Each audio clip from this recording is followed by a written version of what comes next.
This is going to be the last update, probably until after the show. It's crazy to think that this part of the journey has come to a close. It's definitely not the end.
Hey guys, what is up? So, as of today, we are 8 days out, so not quite a week, but pretty much a week. By the time you see this, it'll be a week out, maybe less, but I'm eating my pre-workout meal right now. I just want to let you know, you're not seeing double.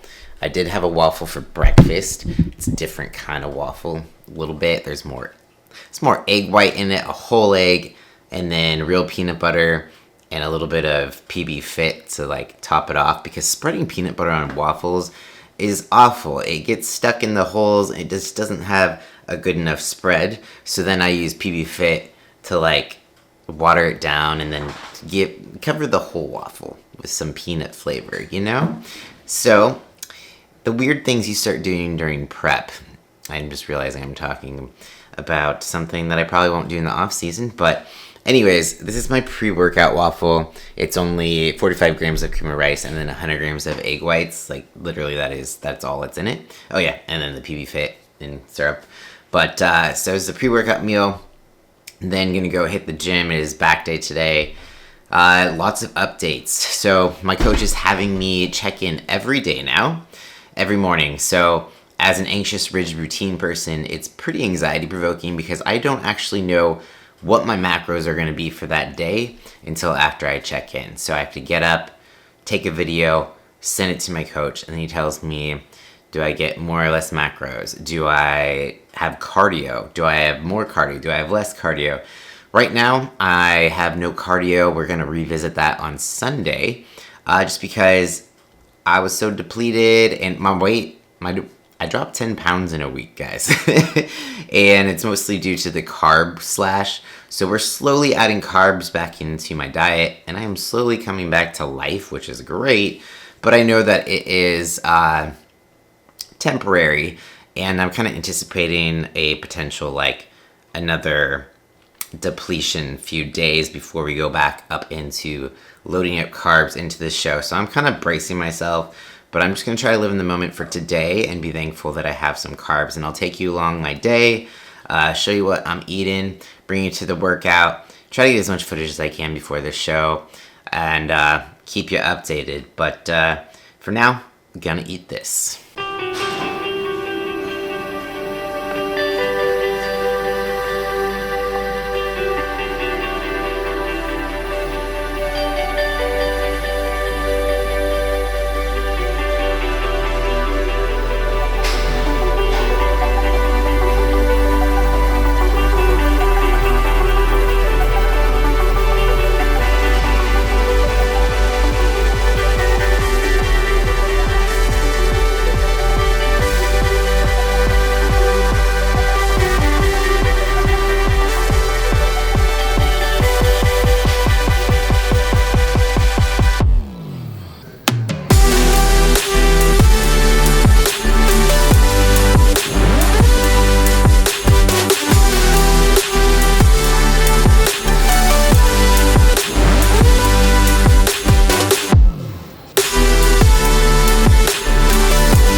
So workout is done. Been feeling a little better since I've got some carbs in me, and antibiotics are great. So lunch, or third meal of the day, I've got my kabocha squash cooked off here, and then we got spinach, and then the chicken that is already cooked off. So basically I'm just reheating this shit. I'll show you what it looks like in a second, but again, just having your meat cooked off and your carbs is gonna make the process a lot easier. So those are always things that you should have on hand, ready to go, especially when you're hungry. Helps you make better decisions, that sort of thing. But I'm real hungry, so I'm gonna stop talking. So finished product. Here it is: spinach, kabocha squash, chicken. I get 150 grams of chicken this time because my food is a little bit higher at the moment. I'm kind of hoping it stays that way because damn, I don't want to go feeling like shit again, but it is what it is, right? We just go with the flow. You know what the biggest bummer is? So this weekend is basically the Super Bowl of bodybuilding, but it is on the East Coast this year, so it's happening right now, and I can't watch it because I have work to do. I got to get to my check-ins, so I'm trying to tune out and not pay too much attention to social media so I can not have it spoiled for me, but it's real hard. But it is the Olympia weekend, and I'm excited for it, and I can't wait to watch what I can, at least. But for now, I gotta get some work done so that I can do that. So I'll see you in a bit. Okay, so it's time to cook us some kabocha squash because I'm just about out and I need enough for dinner. So this is the issue that I run into. I cook, how many meals am I eating today? 5, 6, whatever. I cook so much that the kitchen every day, I have to clean it, and I'm tired. I'll go over that a little bit later, but I want to show you how I do the kabocha squash. Whoa, it's not that complicated, but anyways. So first step, you need your squash right here, and then you need a sharp knife like this. These ones, they can be tough, so you gotta really pound it. Is that sounds weird. You gotta really hit it hard. Okay, so split it in half as best you can.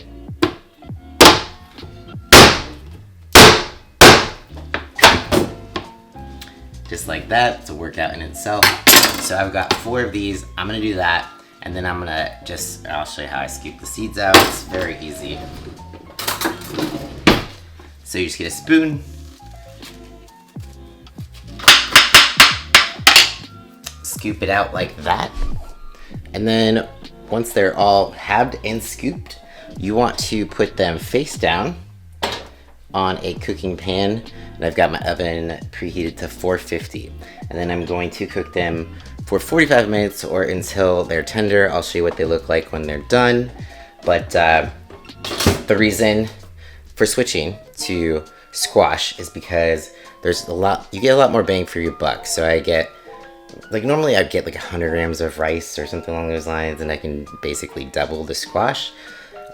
They also up the nutrient density in your food. When you're dieting, it is actually pretty important that you make sure that you're getting more nutrients because you're getting less calories, right? So more nutrient density than rice, but also it's more filling. You get more fiber. It's hard to poop on prep sometimes, so this actually is helpful. So a little prep hack: if you're having hard time pooping, squash. Yeah. Okay. So I'm gonna finish cutting these and then stick them in the oven. Okay, so this is what they look like all laid out on the pan, and now they're gonna go into the oven. Alright guys, check out these juicy squashes. They're basically swimming in the squash juice, but that's how they cook. They basically steam themselves, but they look done, so I'm gonna pull them out. So this is what they're like when they're done. Very easy to puncture. can you see what I'm doing? With the fork, if I turn this over, see how they're very, very soft, moist, easy to take out. So those are all done and ready to go. And that is how you cook kabocha squash. So, dinner time. I've got asparagus that I got distracted and burned, so that's fun. Chicken, spinach, kabocha squash, and takeout sauce, of course. Now, gonna go try to find some Olympia stuff to watch without paying somehow. But, yeah, see you at the next meal. Okay, so we're on to the last meal of the day, and that is going to be bowl of gains, brownie batter flavor. It's delicious. It's just cream of rice and cocoa powder, essentially. It's a little bit of a process to make, but I'm going to show you how I make it another time because I'm a little too tired. But I will show you what it looks like when it's done. How about that? Essentially, it tastes like you're eating brownie batter, but you're not. It's pretty amazing. And then I top it off with some protein powder and PB Fit. And it's like a little frosting. It's great. I'll show you what it looks like. Okay, finished product. And we have bowl of gains for two. Des, me, and that is our dessert. So, see, you can totally have date night during prep. You just have to make it yourself and get creative. So, here you go. It's rather delicious. Back to some Olympia or etc. as we eat our bowl of gains. Alright, Des, taste test, first try. What's the verdict? It's amazing. It's like brownie batter. Like actual brownie batter? Yeah, like... that's really good. Damn. I would not be mad about eating that often. It's good. Well, out of how many, out of 5 stars, what would you give it? Oh, definitely a 5. Oh, you guys, you heard that. Oh yeah. 5. I'm picky. So there it is. Flavor Gang, brownie batter bowl gains, if you guys want to snag some. Not sponsored. Yet. Just kidding. Hey guys, what's up? So I just wanted to close out this video. Des is on a call, so I had to come out here. I don't want to disrupt her work, but so this is going to be the last update, probably until after the show. It is currently Wednesday, so that means I'm like, is it Wednesday? So I'm like 3 days out, so you'll be seeing this hopefully by tomorrow. But yeah, wish me luck. And it's crazy to think that this part of the journey has come to a close. It's definitely not the end. There is going to be a lot of changes, a lot of things happening post-show. Some exciting things for sure that I will be talking about. But yeah, this has been a crazy ride for sure. And I'm already thinking about how I want to improve. How I want to have the most productive off-season that I can. And I'll go over the details of what that consists of. I'll document the reverse dieting process, because that is very important. But as far as how I do it the show, you know, I'm at that point where I know that I put in the work to the best of my ability, and whatever happens, happens. I'm just going to be proud of what I bring to the stage, and no matter the results. So I'm looking forward to that. But I'm going to leave you still with a quote, but I'm going to leave you with Chris Bumstead's speech at the 2023 Olympia that was last weekend, just because he always has these speeches that I tend to take with me into the new year. His mantra, but also it's funny because his mantra this year for his prep is actually very similar to the one that I have had. And I'll let you watch it, and I think I relate to his speech on many levels, but enjoy the speech, and you know, never give up on your dreams, always pursue them, you know, even when times get rough. it's okay. It's okay to be afraid to fail. Just never quit. All right. That's it, guys. If you have any questions, comments, concerns, make sure to leave them down below. Peace out. I will see you next time. Here we are, Chris. We talked about it last year. We talked about it this year. We've done many, many interviews throughout the entire season. The strive for 5 is finally done, my friend. 5-time Olympia champion, folks. How's it feel, Chris? Does it get sweeter every time? It's hard to say sweeter because they're all special, but this one's really, really special, yeah. Anyone close to me knows how special this one is. And I mean, this prep was fun, it was interesting. I've had a mantra every prep I've gone through. Last year was from a friend Zach, it was about no quit.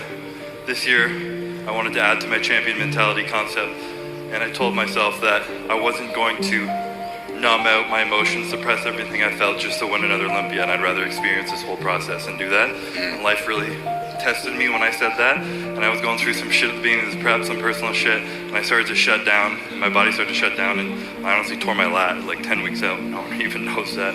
And then it was like no training for a while, and it was shit, and it was falling apart, but I told myself I was going to feel it. And I was going to lean on the people I love, and I wasn't going to be alone through all that. And I remember when I tore my lat in the gym, I called my fiance, I called Hani, I called my parents, I talked to my sister Ian, and I cried. And I was like, I don't know if I can do this. And that was one of those things, we're leaning on people I love. They all looked at me and they're like, you don't have to do this. And we'll love you no matter what you do, but we believe in you. And I was like, fuck. I was like, okay. And that filled me up with courage to keep going, keep pushing. And then I remember it was probably 4 weeks after that, I had my first real back workout where I could train through the pain, and I had a good workout. I remember lying on the gym floor. I gotta have a private gym now. I remember crying again, and this time it was in gratitude. And I realized I not only would have felt that much joy and gratitude if I hadn't quit, but I also wouldn't have felt it if I had numbed everything up until that point, because when you numb the bad, you numb the good. And I don't share this for pity or to make it seem like it was a hard prep, because the end was beautiful. I enjoyed the entire end of this prep. I just share this because I want people to know that life's up and down. It's about having no quit. It's about not giving up on yourself. It's about leaning on the people you love, enjoying the goddamn journey, and just being along for the experience. So thank you guys so much for this experience. The past 5 years of my life, past 10 years of competing, I've been made some of the greatest relationships I could imagine. The support from all you guys, the love from the Leave, Big Steve, I see you smiling in there, Jim, Debbie, everyone, Dan Solomon out here, I just thank you guys so much for this beautiful thing. And my team, Hani, I couldn't do this without you. Courtney, my fiance, I love you so much. You are the strength behind me. My mom, my dad, Maddie, Calvin, the boys, everybody. I effing love you guys so much.